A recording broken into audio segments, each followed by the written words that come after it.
আজকের ভিডিও শুরু করব এক ভয়ঙ্কর দুঃসংবাদ দিয়ে। আমরা যারা বাংলাদেশি, আমাদের পায়ের তলার মাটি আর নিরাপদ নেই। আমরা দাঁড়িয়ে আছি এক ভয়াবহ মরণ ফাঁদের উপর। সম্প্রতি বাগেরহাটের রামপাল বিদ্যুৎ কেন্দ্রে যা ঘটেছে তা জানলে আপনার হার্টবিট মিস হয়ে যাবে।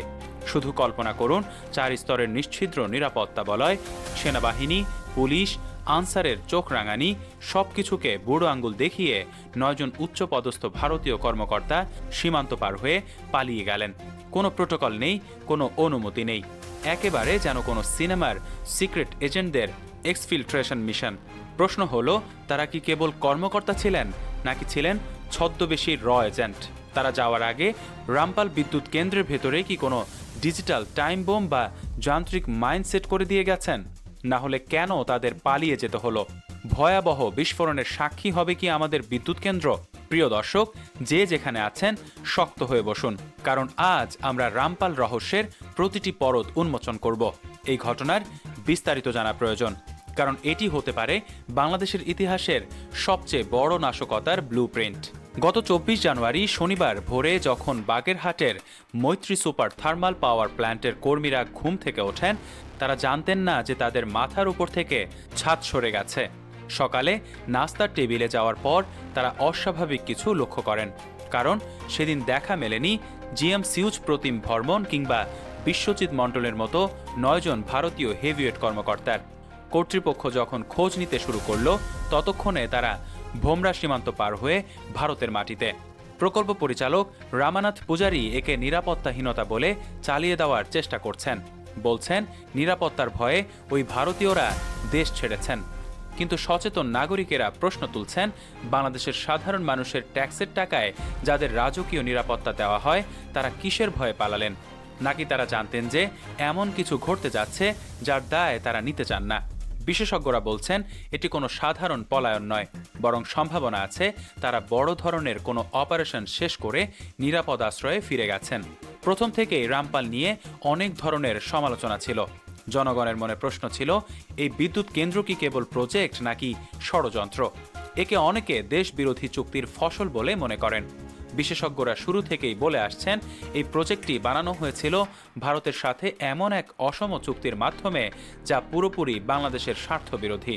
ভারত তাদের নিজের দেশে পরিবেশগত কারণে যে ধরনের কয়লাভিত্তিক বিদ্যুৎ কেন্দ্র করতে পারে না, সেটি আমাদের সুন্দরবনের একদম কাছে স্থাপন করেছে। এটি মূলত দিল্লির ডাম্পিং গ্রাউন্ড হিসেবে ব্যবহৃত হচ্ছে। এছাড়া রামপাল প্রকল্পে নিয়োগ এবং বেতনের ক্ষেত্রে চরম বৈষম্য লক্ষ্য করা গেছে।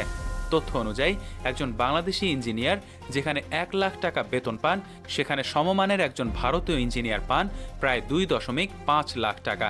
অর্থাৎ বাংলাদেশের সম্পদ কৌশলে পাচার করা হচ্ছে ভারতের পকেটে। এই কর্মকর্তাদের আকস্মিক পলায়ন কি তবে কোনো বড় ধরনের অর্থ লোপাটের প্রমাণ মুছে ফেলার চেষ্টা? পরিবেশবিদরা রামপাল বিদ্যুৎ কেন্দ্রকে সুন্দরবন ধ্বংসের নীল নকশা হিসেবেও চিহ্নিত করেন। ইউনেস্কো এবং আন্তর্জাতিক পরিবেশবাদীদের সতর্ক বার্তাকে বৃদ্ধাঙ্গুলি দেখিয়ে এই কেন্দ্রটি করা হয়েছে। পশুর নদী দিয়ে কয়লা আনা নেয়ার ফলে বিশ্বের বৃহত্তম ম্যানগ্রোভ বন সুন্দরবন এখন ধ্বংসের মুখে।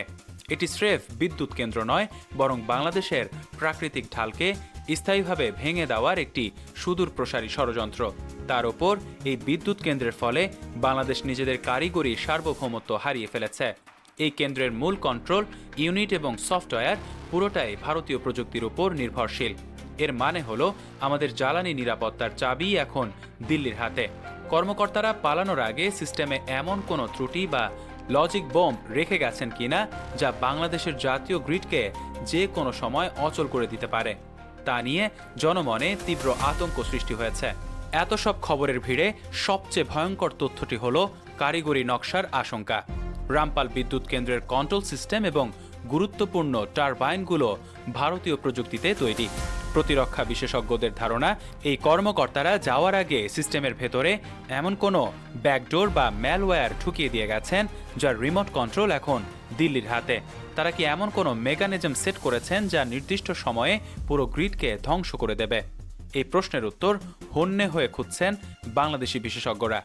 আশঙ্কার কথা হচ্ছে, পশুর নদী এবং সুন্দরবনের কোল ঘেঁষে এই প্রকল্পে যদি কোনো কৃত্রিম যান্ত্রিক ত্রুটি ঘটানো হয়, তবে তার প্রভাব হবে পারমাণবিক বোমার চেয়েও ভয়াবহ। সুন্দরবন ধ্বংস হওয়া মানে বাংলাদেশের প্রাকৃতিক দেয়াল ধসে পড়া। ভারতীয় কর্মকর্তাদের পলায়নে আরেকটি আশঙ্কায় রাতের ঘুম হারাম হয়ে গেছে নিরাপত্তা বিশেষজ্ঞদের। ঐতিহাসিকভাবে দেখা গেছে কোনো বড় হামলার আগে ভারত তাদের গুরুত্বপূর্ণ নাগরিকদের সরিয়ে নেয়। যেমন 2009 সালের বিডিআর বিদ্রোহের আগের ঘটনাগুলোর দিকে তাকালে বর্তমান ঘটনার সঙ্গে এক অদ্ভুত মিল পাওয়া যায়। তাই গোয়েন্দা বিশ্লেষকরা মনে করছেন এই 9 কর্মকর্তা আসলে রয়ের ফিল্ড অফিসার ছিলেন।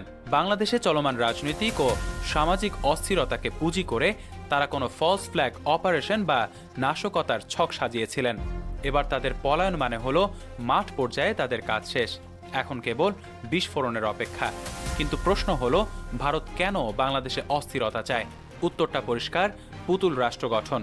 মোদী সরকারের লক্ষ্য হলো বাংলাদেশের সার্বভৌমত্বকে এমনভাবে পঙ্গু করে দেওয়া যাতে আমরা চিরকাল তাদের উপর নির্ভরশীল থাকি।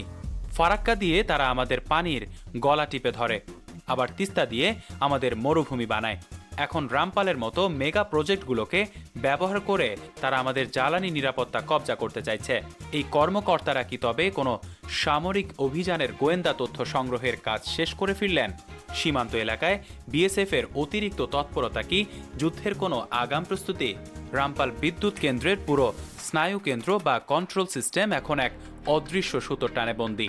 এই কর্মকর্তাদের রহস্যজনক অন্তর্ধান কেবল একটি প্রশাসনিক শূন্যতা নয়, এটি আমাদের এনার্জি সাইবার সিকিউরিটির ওপর এক ভয়াবহ আঘাত। বিশেষজ্ঞদের আশঙ্কা, তারা চলে যাওয়ার আগে সিস্টেমের গভীরে এমন কোনো স্লিপার ম্যালওয়্যার বা লজিক বোম পুঁতে দিয়ে গেছেন যা নির্দিষ্ট সময়ে সক্রিয় হয়ে বাংলাদেশের জাতীয় বিদ্যুৎ গ্রিডকে তাসের ঘরের মতো ধসিয়ে দিতে পারে। অর্থাৎ আমাদের ঘরে আলো জ্বলবে নাকি নিভবে তার চাবিকাঠি এখন এ দেশীয় কর্মকর্তাদের হাতে নেই, বরং তা চলে গেছে সীমান্তের ওপারের কোনো অন্ধকার কক্ষে। এটি শুধু প্রযুক্তিগত নির্ভরশীলতা নয়, বরং ডিজিটাল দাসত্বের এক আধুনিক সংস্করণ। তারা চলে গেছেন, কিন্তু ফেলে গেছেন এক অদৃশ্য ডিজিটাল টাইম বোম, যার বিস্ফোরণে যে কোনো মুহূর্তে বাংলাদেশ অন্ধকারে ডুবে যেতে পারে। যুদ্ধের ময়দানে বা বড় কোনো নাশকতার ছক বাস্তবায়নের ঠিক আগ মুহূর্তে বিদেশি চররা সাধারণত এভাবেই সেফ এক্সিট বা নিরাপদ প্রস্থান করে থাকে। গত 24 জানুয়ারির এই ঘটনাকে ইতিহাসের সেই কুখ্যাত চক্রান্তগুলোর সাথে তুলনা করা হচ্ছে, যেখানে নাটের গুরুরা মাঠ ছেড়ে পালানোর পরপরই ঘটেছিল বড় ধরনের বিপর্যয়। এই 9 কর্মকর্তার পলায়ন কি তবে বাংলাদেশের কোনো অতি গুরুত্বপূর্ণ স্থাপনায় বড় ধরনের হামলা বা অন্তর্ঘাতমূলক কর্মকাণ্ডের পূর্বাভাস? তাদের এই সিনেম্যাটিক প্রস্থান প্রমাণ করে যে তারা সেফ প্রকৌশলী ছিলেন না, বরং তারা ছিলেন কোনো বিশেষ মিশনের কারিগর। প্রশাসনের ভেতরে ঘাপটি মেরে থাকা স্বার্থান্বেষী মহলের প্রত্যক্ষ মদত ছাড়া এমন নিশ্ছিদ্র নিরাপত্তা বলয় ভেদ করা অসম্ভব। এটি আমাদের গোয়েন্দা কাঠামোর এক চরম ব্যর্থতা এবং সার্বভৌমত্বের কফিনে শেষ পেরেক ঠুকে দেওয়ার এক নির্লজ্জ মহড়া। আজ যারা পালালো তারা কাল যুদ্ধের দামামা বাজিয়ে ফিরে আসে কিনা সেটাই এখন দেখার বিষয়। সবচেয়ে বড় প্রশ্ন জাগে আমাদের নিজেদের নিরাপত্তা নিয়ে। 4 স্তরের নিরাপত্তা ভেদ করে 9 জন বিদেশি নাগরিক কিভাবে উধাও হয়ে যায়? পুলিশ এবং আনসার কি তখন ঘুমিয়েছিল, নাকি ইচ্ছে করে তাদের পালানোর পথ করে দিয়েছিল? গোয়েন্দা সংস্থাগুলোর নজরদারি ফাঁকি দেওয়া কি এতই সহজ? তবে অনেকেই বলছেন প্রশাসনের ভেতরেই লুকিয়ে আছে রয়ের দালালরা, যারা দেশের স্বার্থ বিসর্জন দিয়ে দিল্লির সেবায় নিয়োজিত। সব মিলিয়ে এটি স্রেফ একটি প্রশাসনিক ব্যর্থতা নয়, এটি আমাদের জাতীয় নিরাপত্তার চরম অবমাননা। পরিস্থিতির গুরুত্ব বিবেচনা করে বাংলাদেশের প্রতিটি দেশপ্রেমিক নাগরিকের আজ জেগে ওঠার সময় হয়েছে। রামপালের এই ঘটনা কেবল একটি বিচ্ছিন্ন ঘটনা নয়, এটি আমাদের অস্তিত্বের ওপর সরাসরি আঘাত। আজ যদি আমরা চুপ থাকি, তবে কাল হয়তো দেখব আমাদের জাতীয় গ্রিড অচল হয়ে গেছে, অন্ধকারে ডুবে গেছে পুরো দেশ। অবিলম্বে বাংলাদেশে কর্মরত সকল ভারতীয় কর্মকর্তার প্রোফাইল যাচাই করতে হবে। তাদের প্রতিটি পদক্ষেপের ওপর ড্রোন নজরদারি এবং কড়া গোয়েন্দা পাহারা বসাতে হবে। আর সরকারের উচিত পলাতক এই 9 জনের বিরুদ্ধে আন্তর্জাতিক আইনে ওয়ারেন্ট জারি করা এবং তাদের পালানোর পেছনের আসল উদ্দেশ্য জাতির সামনে পরিষ্কার করা। না হলে জনগণের নিরাপত্তা নিশ্চিত করতে না পারার দায় থেকে সরকারও মুক্তি পাবে না।